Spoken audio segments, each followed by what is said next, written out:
बिस्मिल्लाहिर्रहमानिर्रहीम। अस्सलाम वालेकुम। आप देख रहे हैं news today with Tanzeela Mazhar. Programme में आपको खुशामदीद कहते हैं। एक मुस्तहकम अफ़गानिस्तान न सिर्फ खित्ते के मफाद में है बल्कि पाकिस्तान का शायद सबसे ज़्यादा मफाद जुड़ा हुआ है और अफ़गानिस्तान से नेटो और अमरीकी अफवाज के इनखला का बाकायदा आगाज़ हो गया है। सूरत हाल वहाँ पर कुछ बहुत ज़्यादा पॉजिटिव ऑन ग्राउंड नज़र नहीं आती। अफ़गान तालिबान के साथ जो अमरीका के मुज़ाकरात थे वहाँ पर कोई हतमी हमें कोई मुआहदे उस तरह से नज़र नहीं आए, कोई फार्मूलाज तय नहीं पाए। तो गैर यकीनी की सूरत हाल जो इस वक्त अफ़गानिस्तान में पैदा हो रही है वो सूरत हाल इस पूरे खित्ते को कैसे मुतासर करेगी। हमने देखा कि हमारे फॉरेन मिनिस्टर शाह महमूद कुरैशी साहब ने कहा जी कि अचानक जो अमरीकी अफवाज का वहाँ से जाना है वो वहाँ पर जंग के ख़तरात को भी पैदा कर रहा है, गैर यकीनी की सूरत हाल भी पैदा कर रहा है। ऐसे ही कुछ खदशात का इजहार जो जितने भी इंटरनेशनल थिंक टैंक्स हैं जो अफ़गान सारी सिचुएशन के ऊपर बहुत अरसे से दहाइयों से देख रहे हैं वो भी इसी का इजहार कर रहे हैं। अफ़गानिस्तान के अंदर भी ये खदशात मौजूद हैं। अगरचे अशरफ गनी साहब कह रहे हैं कि हमारी जो अफ़गान सिक्योरिटी फोर्सेस हैं वो मुकम्मल तौर पर कैपेबल हैं और जो गैर मुल्की अफवाज के जाने के बाद की सूरत हाल होगी वो बखूबी उसको हैंडल कर सकते हैं। लेकिन बहरहाल खदशात और बड़े सीरियस खदशात मौजूद हैं और जो तालिबान की तरफ से ये बात सामने आई कि जब तक ये इनखला मुकम्मल नहीं हो जाता वो किसी कॉन्फ्रेंस या अमन के हवाले से या किसी फार्मूला को तय करने के हवाले से किसी भी मीटिंग कॉन्फ्रेंस का हिस्सा नहीं बनेंगे। तो कुछ लोगों का ये ख्याल है कि शायद तालिबान फिर से गलबा पाने की कोशिश कर सकते हैं जैसे ही वहाँ से अफवाज चली जाती हैं। तो दूसरी तरफ कुछ लोग ये भी सवाल करते हैं कि इतनी लंबी इतनी तवील जंग के बाद क्या वाकई अमेरिका ने और बाकी आलमी बरादरी ने अपने अहदाफ मुकम्मल कर लिए हैं। फिर हमारे खित्ते में कुछ अहम पेशरफ्त भी हो रही है। रूस और पाकिस्तान के दरमियान ताल्लुकात काफ़ी तेज़ी से बढ़ रहे हैं, कुर्बतें आ रही हैं। चीन असिस्ट कर रहा है अपेरेंटली इस सारी सिचुएशन को। तो पाकिस्तान कितना इफ़ेक्टिव जो है वो हो सकता है इन सारी रीजनल चेंजेस में। फिर हमने ईरान सऊदी अरब के एंड के ऊपर भी देखा कि बड़ी अहम डेवलपमेंट है।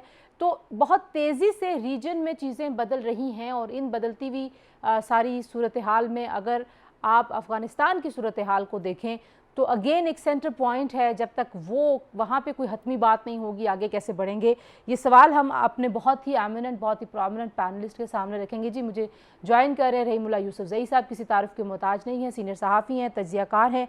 हमें ज्वाइन कर रहे हैं जी जनरल रिटायर्ड अमजद शुएब साहब जो कि दिफाई तज्ज़ियाकार हैं और हमारे साथ मौजूद हैं ताहिर ख़ान साहब, सीनियर सहाफ़ी तज्ज़ियाकार। बिलखुसूस अगर अफ़गान सिचुएशन की बात करें तो ही इज़ एन एक्सपर्ट और बहुत साल आप देख रहे हैं कि बड़ी बारीक बीनी से अफ़गानिस्तान की सूरत हाल को रहीमुल्लाह यूसुफजई साहब और ताहिर ख़ान जैसे सहाफ़ी पाकिस्तान के जो रीडर्स हैं, पाकिस्तान के जो देखने वाले हैं उनको आगाह करते रहे। तो तीनों मेहमानों का बहुत शुक्रिया। रहीमुल्लाह यूसुफजई साहब, गुफ्तगू का आगाज़ में आपसे करना चाहूँगी। इनखला का बाकायदा आगाज़ हो गया, बहुत सारे लोगों को लग रहा था कि शायद नहीं हो पाएगा मई के पहले हफ्ते में, लेकिन आपके ख़्याल में जो होमवर्क होना चाहिए था, जो ऑन ग्राउंड जितनी यकीनी सूरत हाल पैदा होनी चाहिए थी वो है? क्योंकि हम देख रहे हैं कि इस दौरान ये इनखला के दौरान भी अमन के लिए कोई ख़ास एग्रीमेंट नहीं है और हमले भी हो रहे हैं और जो अफ़गान हुकूमत के साथ तालिबान का मुकाबला है, जंग है, वो भी जारी है। आप देखेंगे अगर 20 साल के जंग के बाद भी इनखला नहीं होगा तो कब होगा?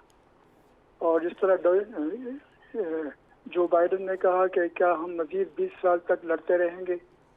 दूसरी बात यह है कि जो मुआहदा हुआ था तालिबान का और अमेरिका का पिछले साल फरवरी में दोहा में, उसमें 14 महीने की मुद्दत दी गई थी अमेरिका को।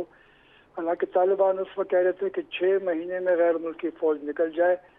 वो 14 महीने के ऊपर राजी हो गए थे। अगर 14 महीने भी इनकी फौज नहीं निकल सकी तो फिर ये कब निकलेगी? सही। दूसरी बात यह है कि इसके लिए जो अभी बकिया फौज है वो बहुत कम है।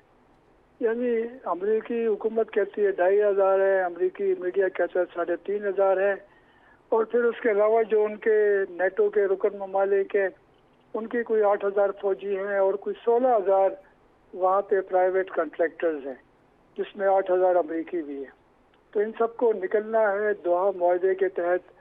अभी ठीक है, जो बाइडन ने एक फैसला कर लिया है बगैर किसी शर्त के, वो सितंबर तक निकलने की कोशिश कर रहे हैं और ये जो इनखला शुरू हुआ है ये कुछ फौजी अड्डों को खाली कर रहे हैं और ये सारे बागराम एयर बेस जो काबुल के शुमाल में है, एक बड़ा एक एयर बेस है, वहाँ पे इकट्ठे हो रहे हैं और वहाँ से फिर मुकम्मल इनखला होगा। सही। ताहिर खान साहब, आपके ख्याल में रहीमुल्लाह यूसुफजई साहब बिल्कुल राइटली पॉइंट आउट कर रहे हैं कि भाई जब तक आप कोई अमन मुआहदा नहीं करते और जो फार्मूला होना है अफवाज के जाने के बाद की सूरत हाल में, वहाँ पे भी कोई रोड मैप वाज़े नज़र नहीं आ रहा। कौन पुश कर सकता है इस चीज़ के लिए? क्योंकि तालिबान ने तो बड़ा साफ़ सुथरा उन्होंने कह दिया, उन्होंने कहा कि जब तक इनकलाब मुकम्मल नहीं होता तब तक तो हमने शिरकत ही नहीं करनी। कौन राज़ी कर सकता है? और अब जो शुएब साहब से पहले मुझे मौका दिया उसकी इजाज़त से मैं बोलूँगा। मेरे ख्याल में इस वक्त इस बड़ी मेहरबानी और माजरत ख्वाह हूँ, आपसे पहले मुझे कहा गया है कि बोले। नहीं, बड़ी खुशी की बात, आप बोलिए। बड़ी मेहरबानी। अभी जो अफ़गान अमन अमल है वो अफ़गानों के दरमियान है और अफ़गानों ही ने अपने मुस्तकबिल का फ़ैसला करना है और यही चीज़ दोहा मुआहदे में भी इसकी निशानदही की गई है। लेकिन बदकिस्मती ये है कि 7 महीने से ज़्यादा वक्त हो गया है और अब तक बैनुल अफ़गानी मुज़ाकरात में ना तो पेशरफ्त हुई है और ना वहाँ पे एजेंडे पे भी इत्तेफाक हुआ है कि कौन कौन से आइटम होंगे, किस तरतीब से होंगे। तो अगर अफ़गान आपस में इसी तरह उनका मामला चलता रहा, सुस्त रवि का शिकार रहा, तो फिर मॉस्को वालों को भी एक मौका मिलेगा कि वहाँ पे उनको बुलाएं, फिर इस्तांबुल में भी कॉन्फ्रेंस होगी, फिर दीगर ममालिक में भी होगी। आपके सवाल का जवाब मेरे पास यही है कि अगर, क्योंकि अमरीकियों ने तालिबान से मुआहदा करके मुस्तकबिल का 4 नुकात में 2 तालिबान और अमरीका का है, गैर मुल्की के अफवाज के निकलने का और तालिबान की ज़मानत का गारंटी का। सही। जो दीगर 2 नुकात है वो अफगानों तक महदूद है और उसमें मुस्तकबिल का फैसला है और जंग बंदी है। अगर अमरीका तो अब फौजें निकाल रहा है, तालिबान कहते हैं कि हमने गारंटी दे दी है, तो अब जो 2 चीज़ें रह गई हैं उस पर अगर ये दोनों मुत्तफिक नहीं होते तो फिर दीगर ममालिक को वो भी मिलेगा, एक मौका भी मिलेगा कि वो इन्वॉल्व हो। मेरे ख्याल में दीगर ममालिक का रोल इस वक्त नहीं बनता, लेकिन अगर अफगान नहीं करेंगे फैसला तो फिर तशवीश तो बढ़ेगी, रूस में बढ़ेगी और सबसे ज़्यादा मुतासिर तो पाकिस्तान होगा। और इसीलिए पाकिस्तान, मेरी जो मालूमात है कि पाकिस्तान का एक वफ्द इस वक्त कतर में मौजूद है और तालिबान को वो कन्विंस कर रहे हैं कि वो अपने मौक़िफ़ में नरमी भी करे और पेशरफ्त भी करे और तशद्दुद में भी कमी करे। लेकिन बात फिर वही बनेगी कि पाकिस्तान का मेरी नज़र में रोल जो सहूलतकारी का बना है माजी में वो दुरुस्त था, लेकिन पाकिस्तान को एहसास भी है कि अगर बैनुल अफ़गानी जो मौजूदा सिस्टम है, निज़ाम है, प्रोसेस है, उसमें पाकिस्तान का एक रोल नहीं बनता। इसलिए पाकिस्तान ने उन ममालिक की फहरिस्त से भी अपने आप को अलग रखा है जो मुख्तलिफ नशिस्तों का बैनुल अफ़गानी मुज़ाकरात के वो मेज़बानी करेंगे। तो मेरे ख्याल में अब भी मौका है अफ़गानों के लिए कि वो अपने मसाइल हल करें, ना कि वो किसी और तरफ देखें। ठीक हो गया। जैन साहब, हम जब अफ़गानिस्तान की सूरत हाल की बात करते हैं तो एक बड़ा बुनियादी सवाल है कि क्या वाकई तालिबान के ऊपर इतनी आसानी से एतमाद किया जा सकता है? क्योंकि बहुत सारे लोग कह रहे हैं कि वो कोशिश एक बार फिर कर सकते हैं। एक तो ये कि कोई मुकम्मल हतमी कामयाबी तक की कोई जंग छिड़ सकती है या गलबा पाने की कोशिश हो सकती है, क्योंकि जो पावर शेयरिंग का फार्मूला अभी तक कोई ऐसा वाजे उसकी कोई नज़र नहीं आते नुकात, उसकी कोई शक्ल हमारे सामने नहीं है। तो आप समझते हैं कि एतमाद किया जा सकता है? और फिर पाकिस्तान के रोल के ऊपर अभी ताहिर साहब ने कुछ बात की है, हम तैयार हैं ये सारी सिचुएशन खुदा न खास्ता अगर कोई बहुत ही अनयूजुअल चीज़ें हो जाती हैं तो आर वी रेडी? बिस्मिल्लाहिर्रहमानिर्रहीम। देखिए, अभी तक जो सूरत हाल हुई है जब से अफगान तालिबान के साथ अमेरिका ने मुआहदा किया, तो मुआहदे की खिलाफवर्जी तो या अशरफ गनी करता रहा या अमेरिका करता रहा। एतमाद तो इन लोगों पे नहीं किया जा सकता। तालिबान तो अपने मुआहदे पे कायम रहे। सही। यहाँ तो सूरत हाल ये है कि अशरफ गनी ने कैदियों के तबादले के मामले में इतना तूल दिया, हालांकि मुआहदे में कोई ऐसी चीज नहीं थी, और अमरीकनों ने उनको उतना मजबूर भी नहीं किया कि वो मुआहदे की पासदारी फौरन करें, लिहाजा वो अपनी मर्जी से चलता रहा अशरफ गनी। इसी तरह अब ये जो इनखला का किस्सा था, 1 मई की तारीख आपने दस्तखत करके तय की, और आपने तालिबान के साथ निगोशिएट किए बगैर अपनी मर्जी से इसको 11 सितंबर तक ले गए आप। तालिबान तो आज भी इनको प्रोटेक्शन दे रहे हैं, उन्होंने इनके बेसिस की प्रोटेक्शन, उन्होंने कहा जी कि हम कमिटेड हैं इस बात पे कि हम इन गैर मुल्की अफवाज के ऊपर हमले नहीं करेंगे। सही। और फिर मुआहदे के बारे में भी उन्होंने कहा कि जी हमें मुआहदे की पासदारी के ऊपर कहा जाता है कि हम करेंगे या नहीं करेंगे। उन्होंने कहा जी हमारा तो ईमान ही यही कहता है, दीन यही कहता है, हमें तो तालीम ही यही दी गई है कुरान करीम में कि मुआहदे की पासदारी को हम तो कर रहे हैं। सो बात यह है कि असल किस्सा कुछ और है जो मैं समझ सका हूँ। यहाँ पे अमेरिका वहां से निकल रहा है अपनी जरूरत के तहत, लेकिन अमेरिका की दिलचस्पी ये नहीं रखती कि वो वहां पे वाकई एक अमन की कैफियत वहां पे छोड़ के जाए। उसकी वजह यूं आप देख लीजिए कि हम बार बार कहते रहे कि स्पॉयलर्स हैं भारत भी, और अशरफ गनी बजाते खुद स्पॉयलर है। जो इंटरनल और एक्सटर्नल स्पॉयलर्स की हमने बात की, अमेरिकनों ने कभी उनको मजबूर नहीं किया कि वो अपने काम धंधे से बाज आ जाए। नतीजा ये कि वो जो तालिबान के साथ मुज़ाकरात सुस्त रवि का शिकार हुए, उस पर हम सिर्फ तालिबान को मुर्द इल्जाम नहीं ठहरा सकते, दूसरे ग्रुप का एक्शन आपको सामने नजर आ रहा है। अब जब ये हमने तय किया कि ये जो अफगान लेड और अफगान ओन्ड होगा और ये निगोशिएशंस करके तो बातचीत करेंगे, तो उसकी बजाय अमेरिका ने अपनी तरफ से एक प्लान इनको थमा दी। जी। अब तालिबान ने पहले ही रिजेक्ट की। इसकी वजह मैं समझता हूं कि अफगानी कभी भी बाहर से पकड़ाया हुआ एक सोल्यूशन जो आएगा उसको तो कबूल शायद ना करें, वो उनकी मेरा ख्याल है उनकी सृष्ट में ये चीजें नहीं हैं। तो सारी दुनिया कहती ये रही कि जनाब अफगान लेड अफगान ओन्ड, और तो वो पकड़ा ये दिया कि अच्छा जी जाके इस्तांबुल में इस पे बात करें। तो वो मेरे लिए तो वो नॉन स्टार्टर था पहले दिन।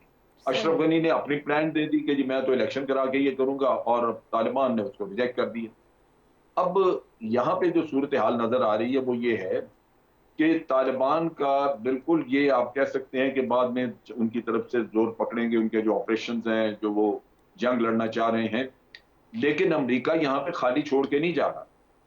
वो दाएं बाएं बेसेस वगैरह अपने कुछ एस्टेब्लिश करने के चक्कर में वो मुख्तलिफ मुल्कों से बातचीत कर रहे हैं। एक चीज आप ध्यान में रखिए कि वो निकल रहे हैं लेकिन अपना इंटेलिजेंस का नेटवर्क मुकम्मल वहां पे मौजूद रहेगा। उनका इंटेलिजेंस नेटवर्क जो है वो अफगान फोर्सेस की सपोर्ट में छोड़ के जाएंगे। ठीक है, एनडीएस के साथ वो काम करेंगे।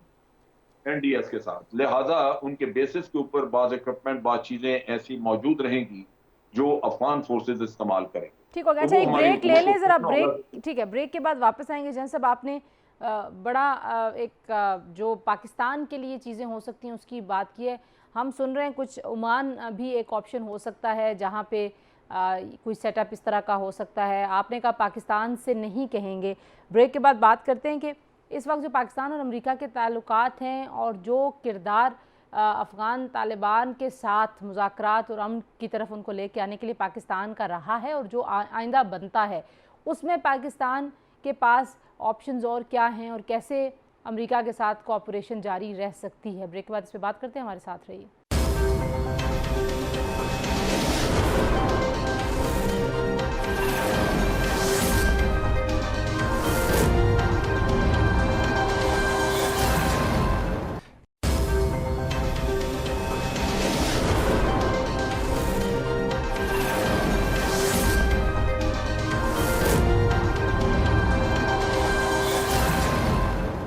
जी, प्रोग्राम में एक बार फिर आपको खुशामदीद कहते हैं। जी, ब्रेक पर जाते हुए जन साहब ने बड़ा तफसीली जो सिनेरियो बनता है जंग के हवाले से, रहीमुल्लाह यूसुफजई साहब, वो उन्होंने बताया है।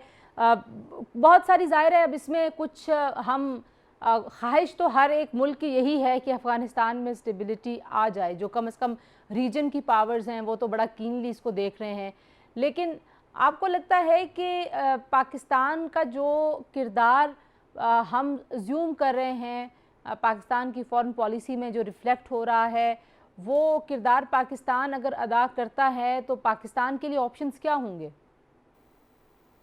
देखिए, पाकिस्तान तो हर किसी के साथ तावन करने को तैयार रहा है अफगानिस्तान के अमन के हवाले से, और चाहे वो रूस ने कोई कॉन्फ्रेंस बुलाई तो पाकिस्तान हर बार वहाँ पे गया मॉस्को और उसमें शिरकत की, चाहे वो कतर में और अभी इस्तांबुल में। तो पाकिस्तान को तो ये पता है कि अफगानिस्तान का अमन पाकिस्तान के लिए बहुत ज़रूरी है।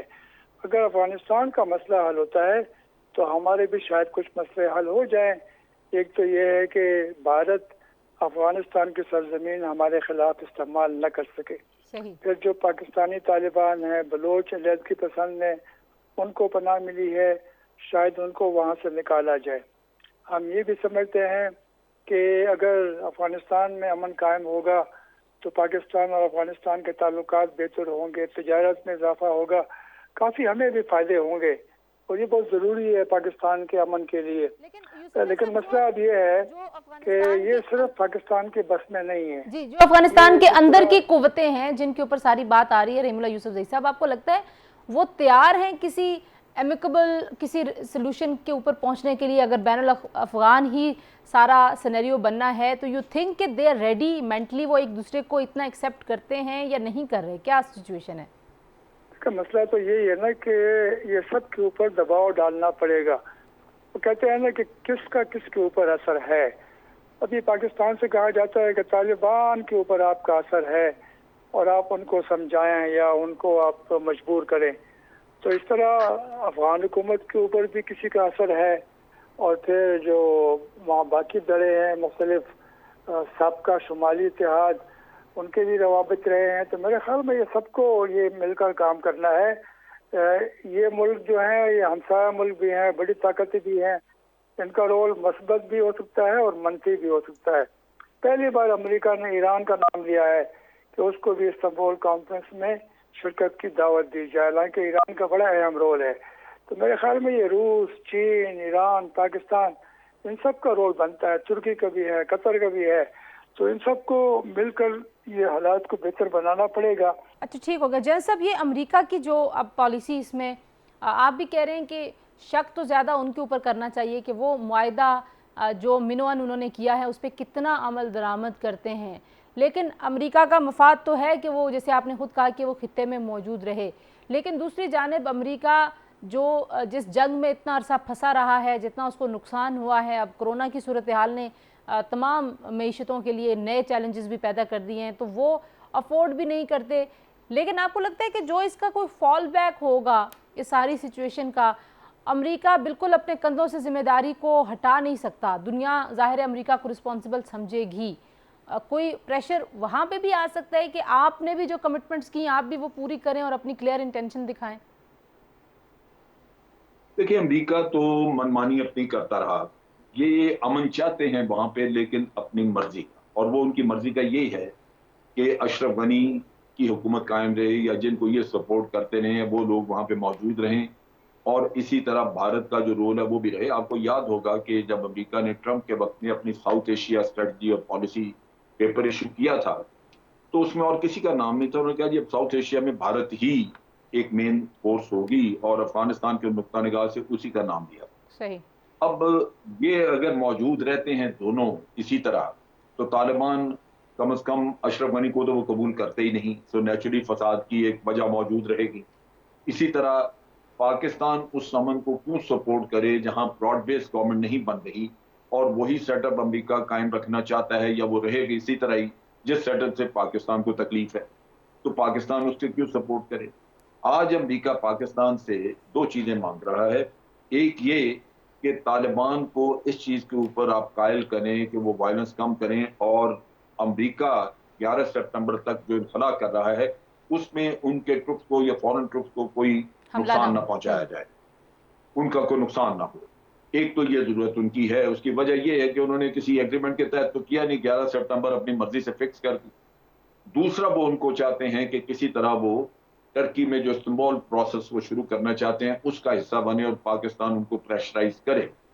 अब ये जो चीजें हैं ये नेचुरली अफगान तालिबान ने जो 20 साल जंग लड़ी वो हमारे मुफादात के लिए तो नहीं लड़ी, उन्होंने अपने मामलात के लिए लड़ी। और जैसे रहीमुल्लाह साहब कह रहे हैं, वो अपने लिए भी डिमांड करते हैं कि हमें जो कंसेशंस देनी थी अमरीकियों ने, वो तो उन्होंने मुआहदे के तहत दी नहीं है और हमसे मुतालबात पे मुतालबात करते जा रहे हैं। तो इस वजह से ये एक ऐसा पीस प्रोसेस है जो बाद की हर्डल्स जो अपनी जगह पे जो आती रहेंगी, ये आज भी ये इंटेक्ट नहीं है। इसमें बहुत सारी इफ्स एंड बट्स हैं और ये टूट फूट का शिकार है। अब इसमें हल, अब अमेरिका तो निकल गया और निकल जाएगा 11 सितंबर तक, लेकिन वो यहां से दाएं बाएं से कार्रवाइयां जारी रखेगा। असल जो फर्क पड़ता है वो रीजनल कंट्रीज को, आपने देखा कि रीजनल कंट्रीज ने पहली डिमांड ये की है जो कतर में बातचीत हुई कि अफगानिस्तान की सरजमीन से जो दूसरे मुल्कों के खिलाफ टेररिज्म होता है वो काबिल कबूल नहीं, वो बंद। वो इसीलिए किया है कि वहां पे दाइश भी पल रही है, वहां यानी ISIS भी वहां पे फरमान चढ़ रही है, और तालिबान जो TTP है वो भी वहां पे है। पाकिस्तान को TTP वगैरह से खतरा है, और बाकी मुल्क में खास तौर पे ईरान और रशिया जो हैं इनको उस ISIS से खतरा है, जिसकी वजह से वो तालिबान को सपोर्ट करना शुरू हुए। सही। लेकिन सारे ये चाहते हैं कि यहाँ पे एक ब्रॉड बेस्ड गवर्नमेंट आए ताकि सारे स्टेक होल्डर्स उसमें शेयर होल्डर हो, या उनको कम से कम वो काबिल कबूल होगा। ठीक है, जरा ताहिर साहब से पूछ अफगानियों ने लेंगे खुद करना है जी। वो अफगानियों ने खुद करना है, और अफगानियों में वो इत्तेहाद, वो इत्तफाक और वो खलूस नहीं है। वो हम देख रहे हैं उन मुजाहिदीन के वक्तों से कि खाना काबा में बैठ के एक एग्रीमेंट पे दस्तखत करेंगे और इधर आके मुकर जाएंगे।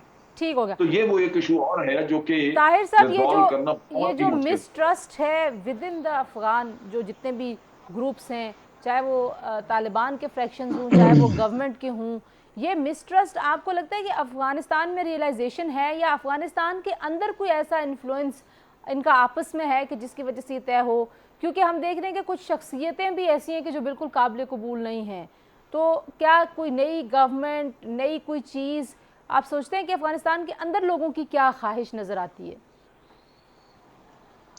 एक देखे ना, एक अवाम की ख्वाहिश है तो उसमें तो कोई दो राय नहीं है। ये जो अफ़गानिस्तान में सदारती इंतखाबात हुए थे, इसमें मैं उधर था, 14 में भी था, फिर बाद में जो हुए, तो वहाँ पे सिक्योरिटी का एक इशू होता है। लेकिन सिक्योरिटी मसलन काबुल शहर में हम थे, और मैं ख़ुद 3 बजे जब निकला, वहाँ पे करीबी एक पोलिंग स्टेशन जहाँ हम ठहरे हुए थे, तो वो बिल्कुल खाली पड़ा हुआ था। तो ये जो लोगों की नाराज़गी थी, और कम लोगों ने वोट डाला था, ये अपनी क़ियादत से उनकी नाराज़गी थी। काबुल में कोई धमाका नहीं हुआ उस दिन, कोई हमला नहीं हुआ। तो ये लेकिन बदकिस्मती अब इस वक्त तक ये है कि अफ़गान लीडरशिप आपस में अभी उनका वो एक नहीं है। अब जब इस्तांबुल कॉन्फ्रेंस की तैयारियां हो रही थी, तो डॉक्टर अब्दुल्ला साहब की जो मुसालिहती शूरा है, उनकी एक कमेटी बनी यूनुस कानूनी की सरबराही में, जो कि साबिक वज़ीर दाखिला भी है। उन्होंने एक प्लान बना दिया, पीस प्लान मुस्तकबिल के लिए, और सदर अशरफ गनी साहब ने भी अपना पेश कर दिया, और दोनों ने एक दूसरे वाले प्लान पे तनकीद की। अब आप मुझे ये बताएं कि जब तुर्की की कॉन्फ्रेंस जब भी होगी और ये दोनों अपना अपना प्लान वहाँ ले जाएंगे, तो वो क्या होगा वहाँ पे? एक बात। दूसरी बात, अगर इनकी आपस में एक मंसूबा एक होता, मुत्तहिद होते, पेशरफ्त करते, कोई कुर्बानी देते अपने इक़्तिदार की, जब तक आप कुर्बानियाँ नहीं देंगे इक़्तिदार की, तो फिर मामला आगे नहीं बढ़ेंगे। ये जो बैनुल अफ़गानी मुज़ाकरात में पेशरफ्त नहीं हो रही, एक चीज़, एक नुक्ते पे वो नहीं हो रही, और नुक्ता ये है कि अफ़गान हुकूमत की और सदर अशरफ गनी की ये जो फार्मूला है कि तालिबान मौजूदा सेटअप में शामिल हो जाए। तालिबान कहते हैं कि बिल्कुल इसी को मानते नहीं है, इसको हटाना पड़ेगा, और नई इंक्लूसिव गवर्नमेंट, इस्लामी हुकूमत जिसमें तमाम ग्रुप्स, तमाम लोग शामिल हैं, इसी नुक्ते पे मामला थे। तो ये अफ़गान के मसले के हल के लिए, मुस्तकबिल के निज़ाम के लिए और बैनुल अफ़गानी मुज़ाकरात में पेशरफ्त के लिए इनका कुर्बानी देना पड़ेगा। इन हर साइड को अपने मौक़िफ़ में नरमी करनी पड़ेगी। अगर ये नहीं करेंगे, एक मौक़िफ़ नहीं आएगा, तो फिर तो क्या होगा? फिर तो माजी की तरह हालात मज़ीद ख़राब होने का इम्कान होगा। और अगर अमरीकी भी चले जाएं और कोई मुआहिद, रहीमुल्लाह साहब ने बिल्कुल सही कहा कि अगर कार्रवाइयाँ तेज़ करनी पड़ेगी, सफारती कोशिशें तेज़ करनी पड़ेगी, और ये सिर्फ पाकिस्तान पर डालना, ये जो पाकिस्तान की वफ्द की मैंने बात की है, ये वफ्द अलग वफ्द है। वो एक वफ्द तो गया था जो 4 ममालिक का था इजलास, लेकिन एक अलग वफ्द गया है। लेकिन पाकिस्तान क्या कर सकता है?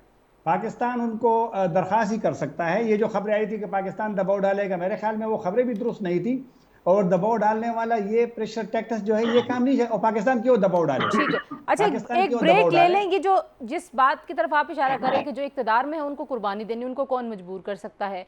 और फिर जो रीजन में कुछ चेंजेस हुई हैं, बिलखुसूस ईरान के हवाले से जो बैनुल-अक़वामी सतह पे हम देख रहे हैं कि कुछ मौक़िफ़ में तब्दीली नज़र आई है, उसका क्या इम्पैक्ट होगा? कुछ उस पर भी बात करते हैं जी, हमारे साथ रहिए।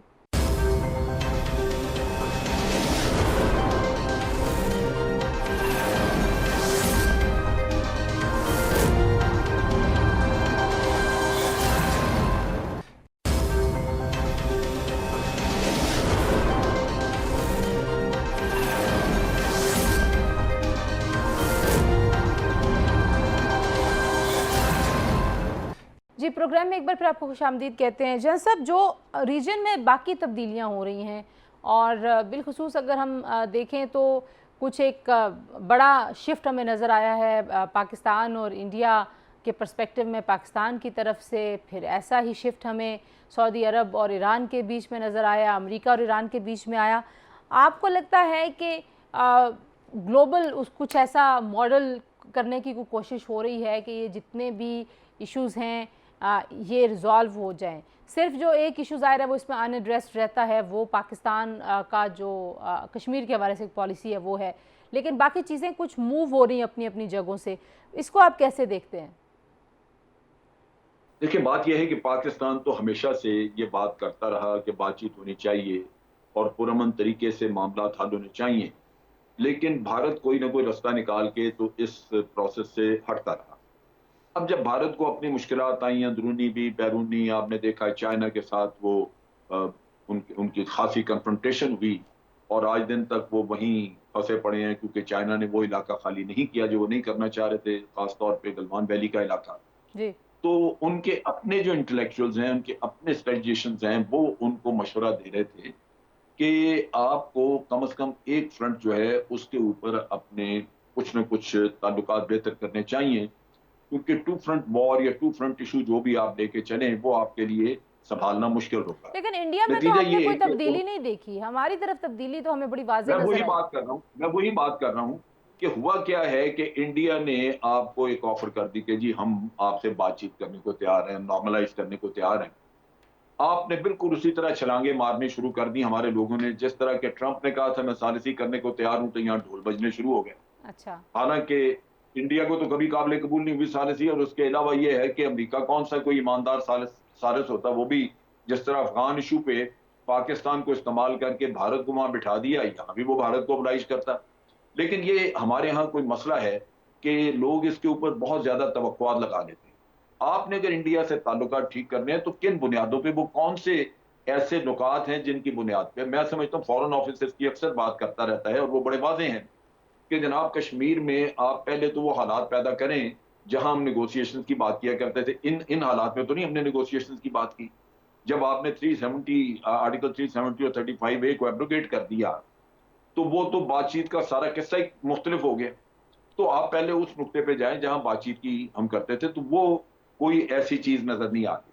वो तो छोड़ दीजिए, जो कश्मीर में मजालम हो रहे हैं, जिस तरह लोग मारे जा रहे हैं, जिस तरह कर्फ्यू है, जिस तरह कोरोना की सूरत हाल वहां पे बदतर है, अस्पताल भरे पड़े हैं, कोई पुरसाने हाल नहीं, ऑक्सीजन नहीं वहां पे, वो जो ह्यूमन राइट्स का इतना बड़ा वहां पे कोहराम मचा हुआ है, वो तक तो आप छुड़वा नहीं सके। तो बात किससे करनी है आपने, किस बात की? तो ये एक ऐसे ही हवा में घोड़ा छोड़ देने वाली बात है। पाकिस्तान को सर, हमारे तो बड़े सीनियर और सीरियस लेवल के ऊपर हमने देखा है कि वो गलत है, वो गलत है। ठीक है, आपकी ये स्टेटमेंट में वो मुझे बेतुकी नजर आती है उस वजह से कि दूसरी तरफ से कोई ऐसी इंडिकेशन नहीं है कि वो कहीं आपको कोई कंसेशन देना चाहते हैं, कहीं वो आपसे आपका कोई जायज मुतालबा मानना चाहते हैं, वो तो है ही नहीं। सही। तो आप किस तरह की बातें कर रहे हैं? ये मैं समझता हूं वो जिसने भी की है वो बिल्कुल इस वक्त बेमौका और बेतुकी। ठीक हो गया। ताहिर साहब, आप किस तरीके से देखते हैं ईरान के ऊपर जो पॉलिसी तब्दील हुई है, और सऊदी अरब ने भी इंडिया दिया कि वो बात करेंगे ईरान के साथ, तो जाहिर है ईरान नेबरिंग कंट्रीज़ और अफ़गानिस्तान की सूरत हाल में देखें तो वो भी एक बहुत ही अहम उसके स्ट्रेटेजिक उसमें इक्वेशन में आते हैं। फिर रूस और पाकिस्तान और चाइना जिस तरीके से मूव कर रहे हैं वो भी बड़ा स्ट्रेटेजिक है इस सारी सिचुएशन में। सऊदी अरब को शायद एहसास हो गया, लेकिन बहुत वक्त लेकर के उनको एहसास हो गया कि जो कन्फ्रंटेशन की पॉलिसी है मेरे ख्याल में वो उनकी कामयाब ना हो सकी। यमन की लड़ाई देखें ना, हम अफ़गानिस्तान की भी मिसाल देते हैं कि एक ग्रुप ने तकरीबन 40 ममालिक वो कामयाब नहीं हो सके तालिबान के ख़िलाफ़। तो यमन में भी तो यही हो रहा है ना। यमन में कितने कोएलिशन फोर्सेस के हैं और कितने उनके पास जदीद असलहा है, लेकिन क्या हुआ? अक्सर खबरें आ रही कि सिविलियन मारे जा रहे हैं, कभी स्कूल पे, कभी शादी पे, कभी किस पे। तो यमन की लड़ाई तो ना जीत सके ना कोएलिशन फोर्सेस। तो लिहाजा और वैसे भी अब लड़ाइयों का मेरे किसी स्टेज पे तो आपको बैठना है ना। अमरीकियों को भी 18 साल बाद एहसास हुआ कि तालिबान को शिकस्त ना दे सके। तालिबान एक छोटी जगह से शुरू हो गए थे, मशरिक से शुरू होकर के हर जगह पे फैल गए वो। उनकी लड़ाई, तो वो भी बैठ गए और काफ़ी सारी चीज़ें उन्होंने तालिबान की उनको मानना पड़ा, तालिबान की काफ़ी सारे डिमांड। तो सऊदी अरब को अगर एहसास हो गया कि उन्होंने ईरान के साथ अब हालात अभी कोई ज़्यादा हमने नहीं देखे, लेकिन बयान उसके वली अहद साहब का आ गया है और वो मतलब एक अच्छी पेशरफ्त है। पाकिस्तान ने भी कोशिश की है, वज़ीर-ए-आज़म ने भी कोशिश की है और फ़ायदा इनका होगा तो सबसे ज़्यादा खित्ते के ममालिक को होगा, पड़ोसियों को होगा अगर ये टेंशन ख़त्म होती है। तो मेरे ख्याल में ये सऊदी अरब के बिल्कुल अप्रिशिएट करना चाहिए, लेकिन सिर्फ बयान तक महदूद नहीं है, प्रैक्टिकल अमली इक़दाम उठाने चाहिए। सही। रहीमुल्लाह यूसुफ़ज़ई से आखिरी कमेंट मुझे जो आपसे चाहिए, उसामा बिन लादेन का जो ऑपरेशन था उसको भी 10 साल मुकम्मल हो गए हैं और पाकिस्तान की फ़ॉरेन पॉलिसी रीजनल जो हमारी सारी सूरत हाल है, अब लगता है कि वापस हमारी कंसंट्रेशन दोबारा रीजन के ऊपर, रीजनल ब्लॉक्स के ऊपर आ रही है। आपको लगता है कि वाकई ऐसा ही है जो तासुर मैं ले रही हूँ, या पाकिस्तान अभी भी सिर्फ इंडिया सेंट्रिक हो के, क्योंकि माजी में हमने देखा कि सिर्फ इंडिया सेंट्रिक होने की वजह से बहुत सारे मौके जो रीजन में पाकिस्तान को मिल सकते थे वो पाकिस्तान ज़ाय करता रहा है। तो अब जो रशिया के साथ और चाइना और बाकी जगहों पे जो चीज़ें हो रही हैं उसमें आपको लगता है कि कोई हमने सबक सीखा है माजी से?